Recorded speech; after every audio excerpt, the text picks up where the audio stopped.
Okay. Okay, today we are here with Caroline Robinson from the Wheatbelt Business Network and my partner in crime, Mandy McLean from Rural West. And Rural West are a member of the Wheatbelt Business Network and have been for a while. And today, Mandy and I are just going to catch up about some of the services that they offer and also some tips for businesses during this time. So over to you, Mandy. What does Rural West do? Okay, hi Carolyn. Look, some of you may already be familiar with the old Rural Financial Counselling Service of WA, providing financial counselling to farmers, fishers and foresters.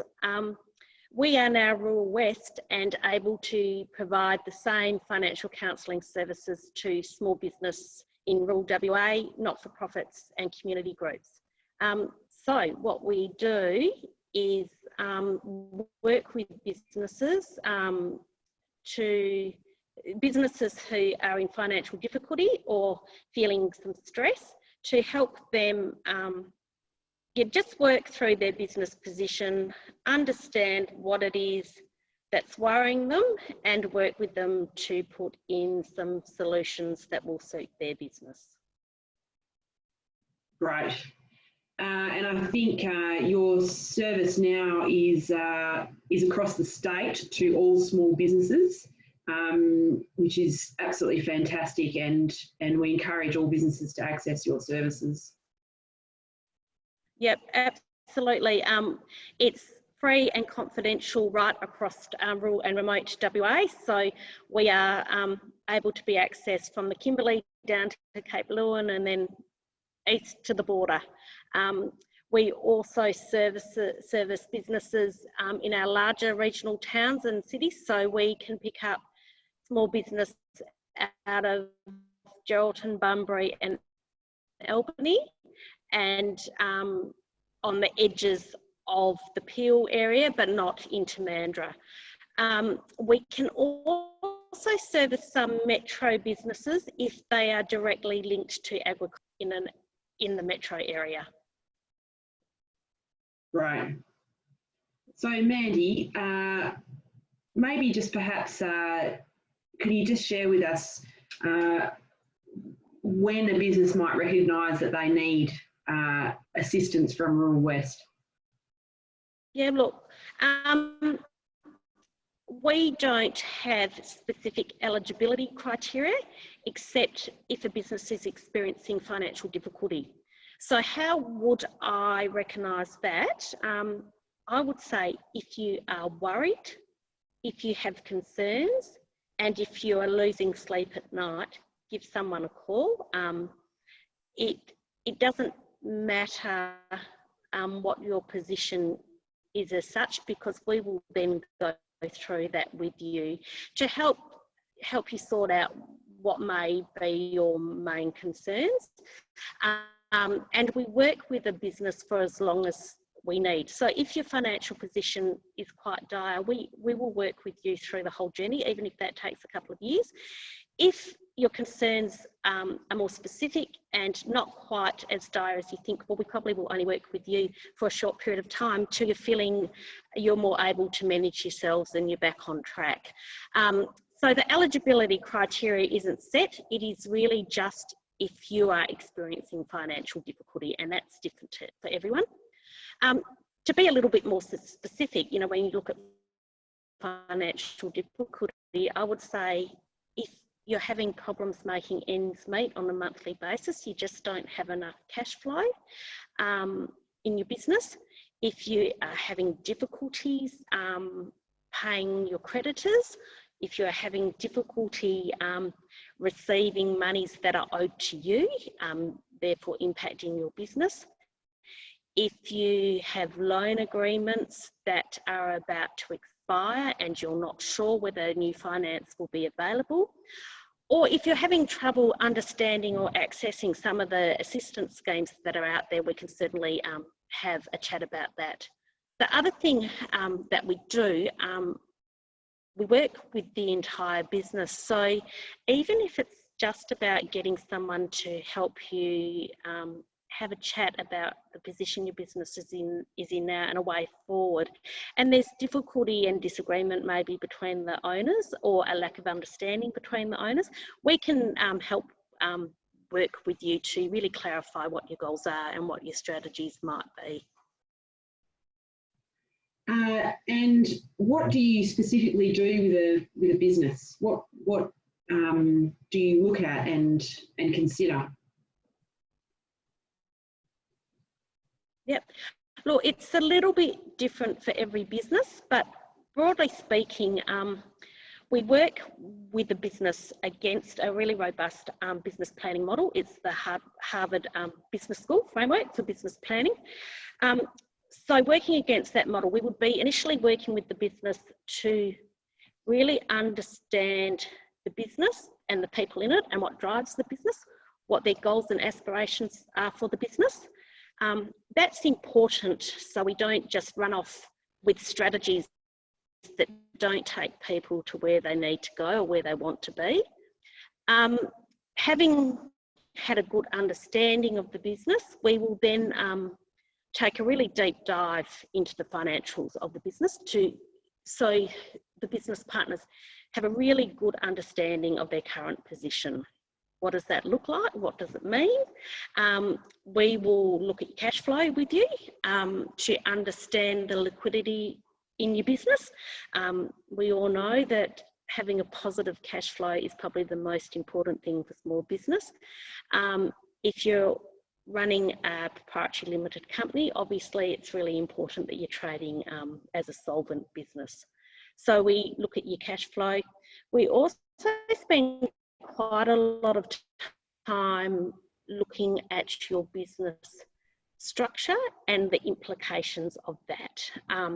So what I mean by that is, we try and understand how your business is set up and who's involved and what are the potential risks around that. So it might be just helping you understand, with the help of your accountant and your bankers, what your loan agreements might look like, what assets are used as security, and whether the risks associated are limited to the business, or there's some personal risk as well, with personal guarantees or partners in the business being personally liable for debts. So we try and get a good understanding of that business, so the strategies you may choose later on don't have unintended consequences because you don't quite know what impacts what. Yep. We will also, Caroline, just from a really practical point of view, we will help you list out your creditors, understand what you have in place with them, and go through that each individually. If it's required, if it would be useful, we can help contact some of the conversations with the banks, the ATOs, and any of those other creditors that you might need to speak to. That's very helpful, and sometimes working with financial counsellors like yourself can take that stress away from the business owner, and provide that clarity for them. Yeah, I don't think you could ever underestimate how calming it can be just to have good clarity and good understanding of your business, and having a structured plan forward. Mandy, we're in a bit of change at the moment. There's lots of factors that we can control, and there's lots of things that we can't control at this point in time. If you had a couple of tips for a business in the wet belt, just maybe run through some of those tips for them.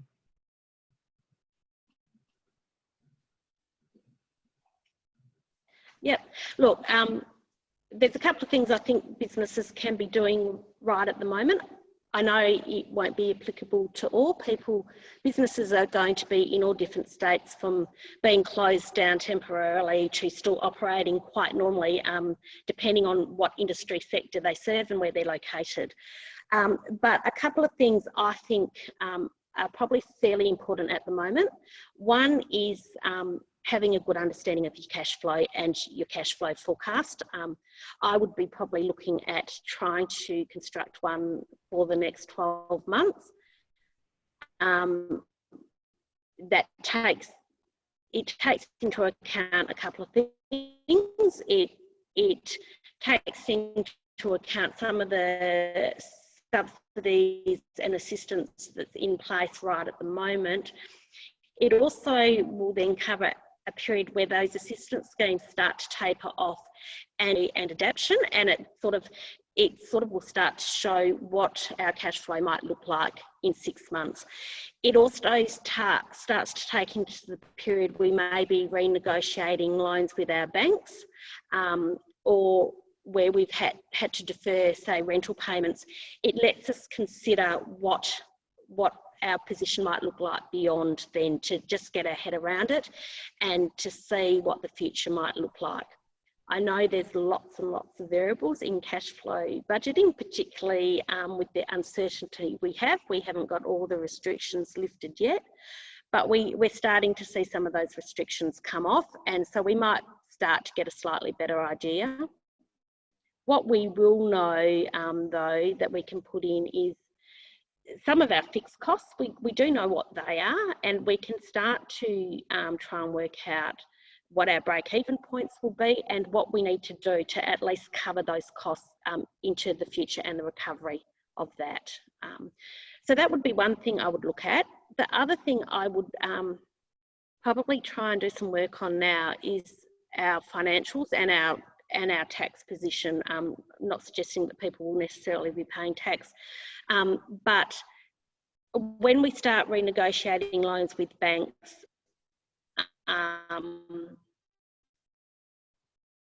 our current financial position will be important, as will having good business records. So if businesses are a bit behind on their 2000, now would be one. I think I've lost you. Yeah, I've just turned you a little bit because you just keep talking. We can still hear you anyway, Mandy, because it might just delay. You keep going. Yep, sorry. So financials, yes. So getting them up to date if you're behind, and then maybe, and I know not every business is sitting at home waiting for the world to reopen, but if you have time, you know, now would be a good time to prepare to get those financials done straight after year end. I think it leaves businesses in a bit better position to start to renegotiate with banks if they know what their position is. They're two of the main things. I would also, if I was working with a client, I'd be looking at some of their agreements now, just to understand the detail in them. So their current loans, their current, say, rent agreements, just to see what the terms and conditions are, to see if anything may need adjusting down the track.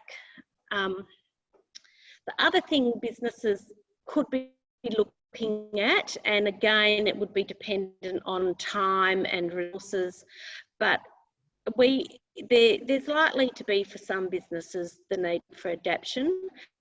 So now might be a good time to start looking at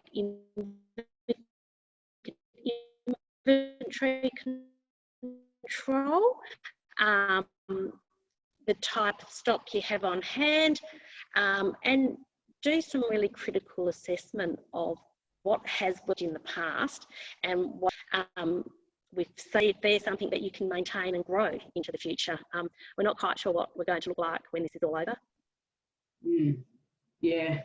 The other thing you talked about too, Mandy, just prior to us doing this recording, was that ability to ask for help. And now's a good time to do that. We often don't ask for help, but there are avenues out there to help our businesses. Yep, and I guess my key message would be that many businesses will be able to manage their way through this. but they don't have to do it alone. They can ask for help, and Rural West is certainly there to assist rural small businesses and community groups. The other key message, and it's always been a message of Rural West, is don't leave it till it's too late. Many more options exist if we can deal with problems early. So ask now. If your problem, if there's not a lot of issues, it just means we won't be working with you for very long, and they can be resolved quite easily. But the earlier you ask for help, the more options you probably have later on. The other thing I would say is we find in rural WA, country people are very generous and may not ask for help because they think there's others out there that need it more. That you don't need to worry about that. Rural West has 13 counsellors on board, and we are set up to service now the whole state. Mandy, I'll just put your video back on so people can see you. That I know of in the wheat belt, you are based down at Beverley, and Dean Babbage, is it? Yep. He runs through the central wheat belt, and anyone else? Yes, Michael Harry's in York. We also have Donna Sturgeon out of Coolin. But at this moment, we've got the whole team servicing all over the state because we're not mobile anyway. So we're utilising Zoom when our connection holds up, and the telephone, and we will be back face to face when we can. And if we need to shuffle a few people around when we're mobile or have to stay within our regions, we'll do that at a later time. So in terms of accessing the service, there's plenty of people available to help right now. Yep. Perfect. Thank you very, very much, Mandy. I'm going to turn your, there we go. Internet connection, we could hear you the whole time. We also just apologise, and even I think my internet connection's a bit dodgy too. It just sort of cuts in and out, but you've certainly given us a really good understanding about what Rural West is, and it is fantastic now that it is available to all small businesses in the regions, particularly during this time, and also some really good pointers for business to look at. And I'd encourage the Wheatbelt Business Network members and businesses in general to just go to the website, which is just ruralwest.com.au, and they'll be able to find all the contacts. And if not, then just come through to us and we'll forward you on to them. So thank you very much, Mandy. No problem. Sorry that the internet connection was a little dodgy. That is working in the wheat belt. Perfect. Absolutely. Okay, we'll speak to you soon. Yep. Okay. Thanks, Caroline.